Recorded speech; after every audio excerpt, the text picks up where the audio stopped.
Ipinagdiriwang po ngayong araw ang ika-163 kaarawan ni Gat Jose Rizal. Sa panahon ngayon, kilala pa kaya ng mga Pilipino ang ating pambansang bayani? Alamin sa detalye ni Vel Custodio. Live, Vel. Rise and Shine, Dayan, ipinagdiriwang ngayon ang kaarawan ni Dr. Jose Rizal. Kaya naman subukan natin ang kaalaman ng mga Pinoy patungkol sa ating pambansang bayani.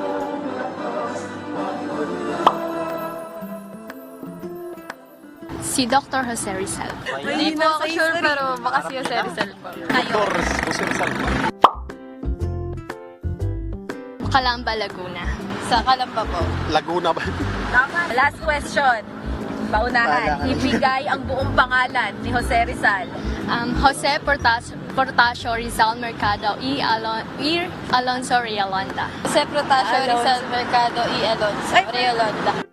Patunay lamang na mataas pa rin ang kaalaman ng mga Pilipino patungkol kay Gat Jose Rizal. Ipinagdiriwang ngayong araw ang ika-163 kaarawan ni Gat Jose Rizal. Ipinanganak si Rizal noong June 19, 1861 sa Calamba, Laguna. Kaya naman, ipinagdiriwang din ngayon ang Laguna Day. Kilala si Rizal sa palayaw na Pepe, Pepito at Joselito. Pampito si Rizal sa 11 mga anak ng mag-asawang Francisco Mercado Rizal at Teodora Alonso Realonda.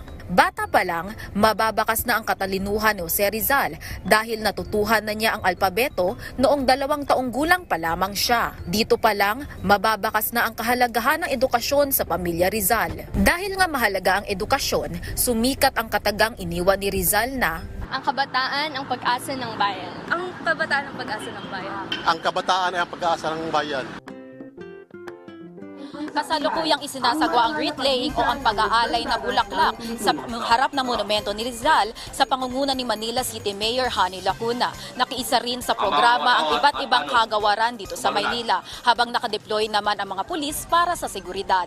Balik sa iyo, Dayan. Maraming salamat, Vel Custodio.